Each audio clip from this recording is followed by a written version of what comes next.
congrats on the win. If you want to go ahead and start with an opening statement. Well, we knew going into this game it was going to be a fight all the way to the end. Even when we were up big, we knew based on what happened last week, Washington down by a lot, and defensively they made plays to get back in it, and offensively they made plays. So we knew they weren't going to go away. We knew it was going to be a fight all the way to the end. So thankfully, our defense got a big stop at the end. Dalen Wade-Perry with a big-time pass rush got the holding call, which pushed him back. And then we got a TFL. So forcing them to have, after a turnover, to kick that field goal was huge. And now put it back in our hands on the offensive side. We knew we were going to run the ball, and we're going to have to make a couple of throws and a couple of catches to win the game. And a lot of credit to Davis Mills. Good game for him. I wouldn't call it a great game, but I would call it a good game for him. But he stepped up and made a couple of big-time throws when we needed him to. And Simi Fehoko, all the talent and ability in the world. We know the more opportunities he gets, the better he's going to be. And he made one big-time catch that came back when the quarterback scrambled. And then late in the game, one-on-one with the guy pass interference on him and make it a big-time catch. Those are the big plays that put the game back in the offensive line's hands to run it out. Okay, and we will look for questions for Coach. Again, please raise your virtual hand. We will go first to RJ Abadia. Take it away, RJ. Coach, factoring in the fact that you've got one of the youngest teams in college football, can you just talk about all the punches you guys took in the second half and had answers for, starting with Davis making the tackle on the turnover, Davis's big throw, the defense's answers, just the answers you guys had to the punches you took today? So and that's actually a great question, because we've been talking about that all year. We're one of the youngest teams in America. We've also probably taken some of the most punches in America from the off season, and not having the ability to train like everybody else, to starting late, to losing our quarterback really for a game and a half. We missed the first game, but then the second game, it wasn't quite there yet because he's sitting on his couch for 10 days or 7 days, 8 days, whatever it was. And then going on this road trip and having all these things come our way. And we keep talking about it. The more things you go through, the tougher you are, the more resilient that you are. So our guys, when things hit them in the face, even though they're young, we're kind of used to it and we bounce back, and we're not perfect. When we are more experienced, this is the kind of game that you win by, 14, 17, 21 points. But we're not mature enough yet. We're not old enough yet to really put a good team like Washington away at home. So we'll continue to learn from this. As many guys are excited in the locker room right now, are as many guys now are really upset that we didn't finish the way that we wanted to. And that's what you're looking for as a coach, for the guys that have really, really high standards and know that we can play better. And then just to finish off with more things you guys had to deal with, anything on Mike, Connor, or Osiris at this point?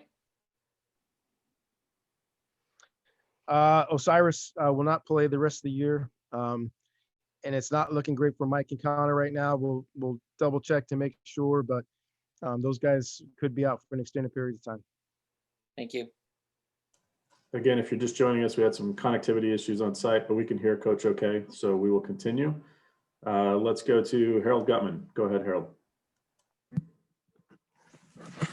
Hi, Coach. I just wanted to ask you about both parts of the line. First, I guess the offensive line. I mean, not only ZTF, but the whole Washington team didn't get a sack. Just what were they able to do? And then also, you guys were able to run the ball so effectively today. What went into that? Well, I think that was a big thing. Actually, a couple big things. Number one is we ran the ball well and kept ourselves out of a lot of third and passing situations. We also had the lead. We haven't really played with the lead much this year. So we're out of those straight passing downs, which helped a ton. That being said, ZTF is a heck of a football player, and thankfully we're able to keep him away from quarterback. But being able to stay in those third mediums, being able to run the ball physically, and really put some bodies on their bodies more than letting them get after us. That was a big help. And a couple of times we got in trouble in the quarterback position, Davis was able to use his legs and move and escape and get the ball out. So those were huge. And then last thing, just really quick, I think Simi tweeted out that you had that walkthrough in the public park after you got getting kicked out of a parking garage. Can you just take us through that? What that was like for you? Yeah, some of the guys say we got Paul Blarted out of the mall parking lot. You know, it's one of those things where we're constantly trying to minimize high risk contacts as well. So if we could take one bus ride out of it, so we decided to. But the weather was so great here, we didn't want to walk through inside. So our Thursday walkthrough, we're trying to find a place. So we found a parking garage. They kicked us out of there, so we went to a park, and outside of the people walking around taking pictures and the ducks walking through the walkthrough was great. Great to get our guys outside. And I tell these guys, everything is an experience. Let's take it all in. You know, there are two types of people that complain and people that act. So we want to be those people that act. And hey, if this is where we have to do it, great, let's do it. Let's do it with a positive attitude. Let's do it to the best of our ability. That's been kind of been the mantra the entire week. No matter what happens, let's have a great attitude. Let's work with enthusiasm and do it to the best of our ability. We'll go next to Jacob Rayburn. Go ahead, Jacob. Hey, Coach. It's talked about often for players when it comes to momentum and rhythm, building on success. I'm wondering your thoughts on that today in the first half for the offense, but also for you and the offensive staff of establishing your own rhythm and your own momentum and what that means for coaches during a game. Well, that's also part of having a young team is you can't take your foot off the gas pedal.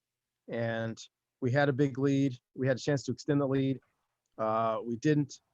We kind of stumbled a couple times, allowed them to make a couple of plays. We made a couple of mistakes on things that we know very well, which allowed them to get back in. So I kept telling them even after the game that everything's a test. And we showed in the middle of the game, late in the game, that number one, we couldn't handle the success. We couldn't handle having that lead and being able to put the game away. But number two, we didn't fight. We didn't stop fighting. Right. So that's the one's negative, one's positive, is that we're not mature enough yet and old enough yet and experienced enough yet to really put a team away. But at the same time, even when we don't play perfectly, we're going to fight to the end and find a way to win the game. And that's what happened the last two games. Once again, hasn't been perfect, hasn't been pretty. We have a lot of guys that we're really excited about that are gaining experience as we go. And I say it again, there's no lamenting, but this is the kind of team, and I've been here before, this is the kind of team that, you know, weeks 8, 9, 10, 11, and 12 would be a lot of fun with these guys, but we're not going to get those weeks. It's a shortened season. We take everything that we can get and don't take anything for granted, and continue to learn and grow as the season progresses. And last thing, we've talked before about a Kevin Carberry run game as the run game coordinator, and you've also mentioned that Morgan Turner plays a major role in that as well. So I want to repeat that question. Are we now seeing a Kevin Carberry run game?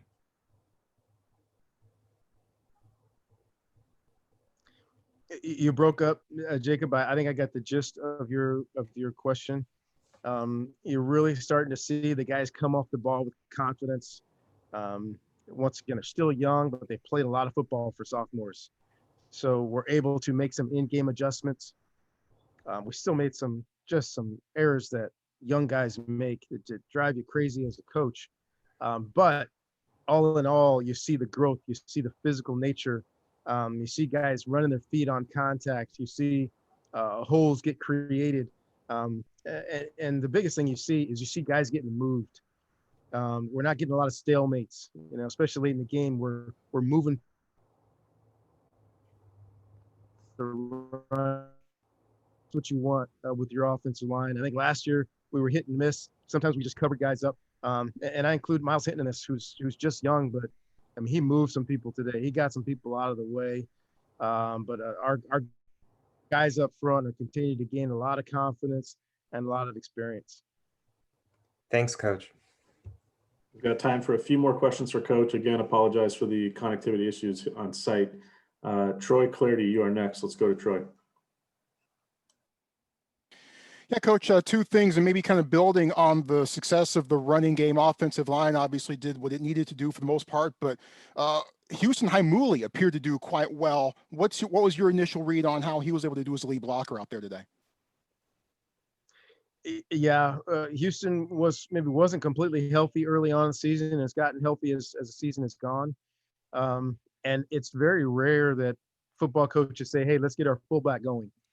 But that's what we've said the last couple of weeks, is that Houston is feeling good, and he's one of those guys that you want to put at the front of the play, because he'll get after people. And I won't mention his height, but he's right around 260. He's not 6 foot. He's right around 260, and he's got a great pop. So that power play starts with the fullback and the guy setting the edge, and coming downhill, and those outside stretch plays. Hey, whoever's on the edge, the fullback's got to kick that guy out so we can find a crease. And gosh, I think he was perfect today. He was so good. All of his guys got blocked. All his guys got moved out of the way. We're able to get back through the line of scrimmage. We're really excited. We lost Jay for the rest of the year. So really we have one fullback, and we're kind of training a couple other guys if we need them. But Houston was really good today. Second thing, what were some of the points of emphasis for Stanford defensively against Washington this week, and how close did the reality come to what the coaches were expecting? Well, as many of you know, because I think someone in this group asked a question about stopping the toss play that we couldn't stop against Cal. We saw that multiple times today, and we were able to at least slow down. We got one negative run, a couple other 6 and 7 yard gains, but we didn't get the big runs on those toss plays. So we did a lot better job on those toss plays. We have to defend the deep ball so much better. We really played well on the defensive side, and we gave up, I think, 3 explosive plays that really got them back in the game. We do a better job with those. We got a better job of holding down, but playing against the run, against a team that was dedicated to run the ball, I thought we did very well. Against a relatively athletic quarterback, he didn't hurt us that bad. He won one pretty long run.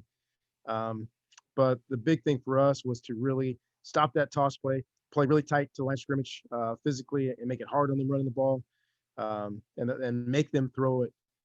And we didn't get any interceptions, but for the most part, we played well into those long balls in the second half. Thank you, Coach. We've got time for one final question. We'll go to Daniel Martinez-Crams. Go ahead, Daniel. Coach, thank you. 10 of 13 on third down and 2 of 2 on fourth down. That's not something you typically see on the road. What do you attribute that to? Is it not having fans? Is it better downs and distances? Or what is it? Well, I will say this: it was a significant difference playing in this stadium without the fans. That did help a lot. First and foremost, because we could hear. Normally, you can't hear. But I attribute a lot of it to the running game. For us being able to be physical at the line of scrimmage, to get into those 3rd and 4, 3rd and 5, 3rd and 6s, and be manageable there. Our quarterback, I thought, outside the first 3rd down, did a really good job managing those 3rd downs. A couple of them he had to move the ball. He couldn't throw the ball on time, but athletically he could move out of the way, find a secondary receiver, find a 3rd receiver. So I thought Davis really helped us out on those 3rd downs, on top of having really good pass protection. Okay, thank you very much, Coach. Congrats. Thanks, everybody.